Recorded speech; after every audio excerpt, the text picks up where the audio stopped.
proper vitamin C dose is crucial, and it's been decades since the widespread public knowledge about the efficacy of vitamin C came. It all began with Dr. Linus Pauling, a two-time Nobel Prize laureate. He himself started taking a large dose of vitamin C in 1965.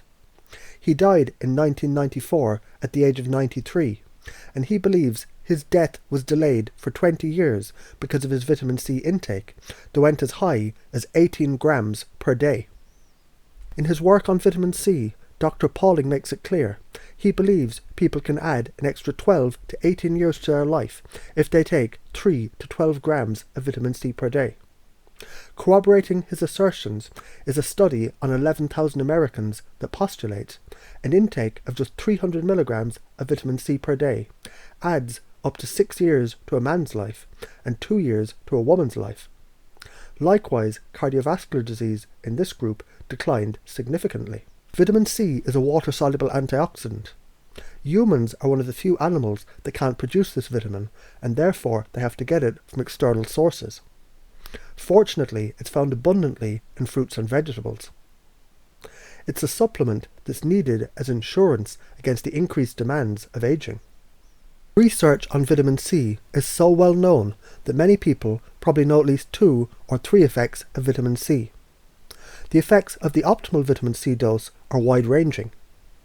They've been postulated to immunize against cancer, to save the arteries by driving up HDL, to raise immunity by increasing the production of lymphocytes, reverse the biological clock by increasing the white blood cell level in the elderly, enhancing the adrenal function, improving sperm and restoring male fertility, combating gum disease, suppressing high blood pressure, and regenerating vitamin E and glutathione. Over the years, many research studies have concluded vitamin C is one of the safest and most non-toxic natural nutrients that can be taken. Both long-term and high oral intake of up to 200 grams per day and intravenous doses of up to 300 grams per day of vitamin C is safe and has no side effects. Likewise, studies show there's no evidence of toxicity or side effects in giving late-stage cancer patients up to 50 grams of intravenous vitamin C per day for up to 8 weeks. Moreover, AIDS patients were given anywhere between 25 and 125 grams of vitamin C on a regular basis based on the bowel tolerance without any side effects. Vitamin C is undeniably a safe supplement even when given in high doses over a long period of time. Reports of heartburn from the use of over-the-counter vitamin C can occur in some cases, primarily in those with a sensitive gastric lining, but they still remain virtually devoid of side effects. Diarrhea is a common occurrence when the intake of vitamin C exceeds the body's tolerance level, but this is temporary and subsides once the vitamin C is reduced, and it's not considered a side effect, but rather a sign of the maximum saturation from oral ingestion. Those with adrenal fatigue, especially in the advanced stage, can experience increased anxiety or fatigue with vitamin C. This is generally due to the clearance problem and not the vitamin C itself. Vitamin C is broken down into metabolites prior to its excretion from the body. If this breakdown process is dysfunctional or functionally suboptimal, as is frequently seen in advanced adrenal weakness, then the speed of clearance can be reduced, and as a result metabolites accumulate and they circulate in the body for a longer period of time. This excessive circulating metabolite can then trigger a wide variety of retoxification symptoms, including malaise, joint pain, anxiety, fatigue, heart palpitations, etc. But these are not side effects of the vitamin C. Vitamin C enhances the absorption of iron. However, for it to do so, it needs to be taken simultaneously with the iron. Both vitamin C and iron must be present together in the intestine for the positive effect to occur. Vitamin C is commonly confused for the buildup of kidney stones, since studies have shown that it contributes to the increased production of oxalates in the body. However, no evidence has surfaced to pinpoint vitamin C as the sole culprit to the increase in kidney stones, as there's other factors that contribute to the development of oxalates within the body. When vitamin C is taken, it's broken down into DHAA. This is further metabolized and converted into diketogulonic acid. and this is finally broken down and metabolized into lysonic, xylose, trionic acid, and oxalic acid or oxalate. Oxalate is the metabolic end product when the human body breaks down vitamin C. The body can't break down the oxalates into smaller compounds. The confusion arises due to the presence of calcium oxalate, the primary component of kidney stones. Some suggest the intake of vitamin C promotes the development of these kidney stones due to the oxalates that are produced when vitamin C is broken down by the human body. Over the years, a large body of studies have been compiled from credible research facilities, and these have shown these assumptions are not true. In addition, many research studies have proven the vitamin C actually decreases the chance of kidney stone formation. Furthermore, Jester's statistical study in 1977 revealed individuals with a high vitamin C intake had the lowest risk of kidney stones when compared to individuals consuming the least amount of vitamin C. The build-up of calcium oxalate stones in the kidneys is primarily caused by a number of factors. High vitamin C intake when certain medical conditions are present is just one of many. The kidney stones are linked to the presence of heavy metal killing agents like DMPS, DMS and EDTA.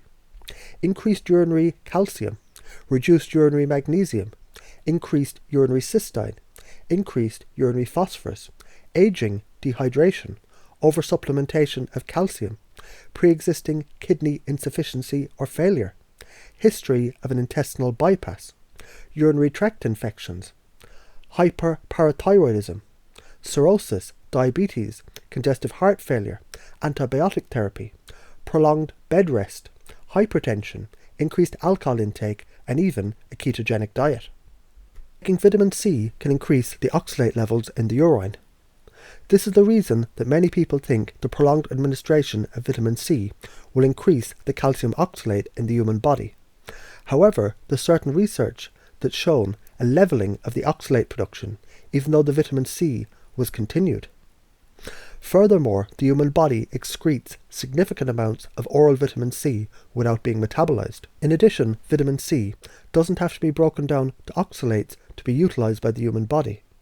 As much as 89% of the vitamin C administered is eliminated as DHAA. This unoxidized form of the vitamin is readily restored from the oxidized counterpart than from the metabolic breakdown product. In short, vitamin C doesn't have to be broken down to oxalate before it's utilized by the body. No significant increase in oxalates were noticed in healthy men when given doses of 4 grams or less of vitamin C. Spinach, rhubarb, parsley, citrus fruits, and especially tea are all good sources of oxalates. Likewise, Swiss chard, chocolate, pepper, wheat germ, peanuts, refried beans, and lime peel all have high oxalate content. Just like the others mentioned, various soy-based foods are also high in oxalates. And in addition, high-protein food can also increase the oxalate secretion in the body. Researchers have shown the therapeutic role of vitamin C.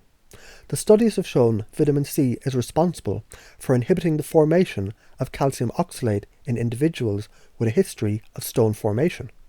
In spite of the research and the studies, many women, especially the elderly, take regular doses of a calcium supplement. The excess calcium due to the supplementation finds its way to other compounds in the system. The calcium can be combined with oxalates that are already in high concentration in the human body. However, studies have shown that vitamin C, given with the calcium carbonate and other oxalate sources, can facilitate the stone formation. Patients who develop kidney stones should take sodium ascorbate as vitamin C supplements to avoid the calcium ascorbate with the calcium supplements. The proper monitoring of vitamin C therapy as well as other oxalate sources must be done for patients with renal and kidney problems. Likewise, patients suffering from the G6PD deficiency and those with high levels of other metals in their system must have professional assistance in monitoring their medication. Totally avoiding vitamin C is not a sound recommendation, since the human body still needs the vitamin. No conclusive evidence has pinpointed vitamin C as the sole source of renal and kidney failure due to the excess calcium oxalate crystal formation in normal people. However, proper dosage and monitoring should be observed. The decline in kidney function after vitamin C therapy is due to dehydration and pre-existing kidney disease. In fact, those two are the major causes of the decline in kidney function. A careful study of patients' medical history should be done before putting the blame on vitamin C. Proper hydration when medicating is always necessary. This helps prevent the crystallization as well as the concentration of the precipitates in the human body, which include kidney stone crystals. Vitamin C ingestion should be monitored in the patients with the G6PD deficiency, as well as those with high levels of metal in their system. Vitamin C's oxidant properties are found in low doses. For its pro-oxidant properties to manifest, it requires high circulated or tissue levels of one or more of the catalytic metals such as mercury or lead. Aside from the vitamin C, other antioxidants like glutathione and NAD have pro-oxidant capabilities. The primary factor needed for the vitamin C and the other antioxidants to demonstrate this pro-oxidant activity is the presence of catalytic metals like mercury and lead. Only moderate levels of vitamin C must be administered to people with hemochromatosis and high iron disorder. Likewise, caution needs to be maintained for patients with the glucose 6-phosphate dehydrogenase deficiency, or the G6PD, when giving the patients vitamin C. The iron level in the G6PD deficient cells detrimentally interacts with vitamin C. The G6PD deficient cells rupture due to the presence of the vitamin C. It's been shown that vitamin C can promote a hemolytic crisis in individuals with this condition. However, it's difficult to predict its occurrence. To avoid complications, medical professionals should closely monitor the administration of the vitamin C in the presence of the G6PD, as well as in chronic kidney insufficiency. Vitamin C dose has been studied closely since its discovery in the early 20th century. There's many researchers and studies that have shown its benefits, as well as the lack of side effects when it's administered even in large doses. No prescription medication has even come close to having the ability to have no side effects when compared to vitamin C. Common complaints like diarrhea indicate the bowel tolerance level, and it's not a side effect.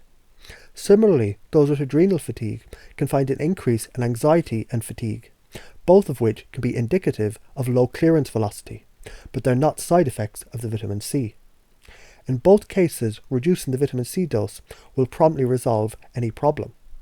Those with a sensitive stomach can find some gastric irritation, which again resolves itself by reducing the dose. However, confusion and misconception still exists regarding the large vitamin C dose and its role in the formation of kidney stones. Many studies done by credible researchers have shown otherwise. These researchers will exonerate the vitamin from the allegations that it causes kidney stones. In fact, contrary to what some believe, a number of studies prove that vitamin C can even reduce the stone formation. It's important to know that there's many contributing factors that might lead to the kidney stone formation. Vitamin C intake should be regulated but not completely avoided for some people with a prior history of kidney disease and kidney stones. Through the years, there's been significant improvements in the delivery system and the forms of vitamin C for the maximum effect. Fat-soluble forms of vitamin C, like ascorbyl palmate, are gentle and yet potent. Sodium ascorbate is also far preferred over calcium ascorbate for those with adrenal fatigue. The preferred delivery system for vitamin C dose would be liposomal vitamin C, rather than tablets or capsules, although these other forms are synergistically supportive of each other and often used in blended cocktails as part of an overall therapeutic approach. Liposomal vitamin C delivers the nutrient through the small intestine, bypassing the gastric area. Gastric irritation is drastically reduced and absorption is greatly enhanced. You can check out my video on how to create your own liposomal vitamin C for more info. Vitamin C is one of the greatest natural healing agents available to the body. Most therapeutic failures arise from the improper use or the lack of knowledge on how to deliver the proper amount of vitamin C to the cells through the various forms and delivery systems. To learn more about herbs, supplements, natural treatments, or to book a consultation, check out my website.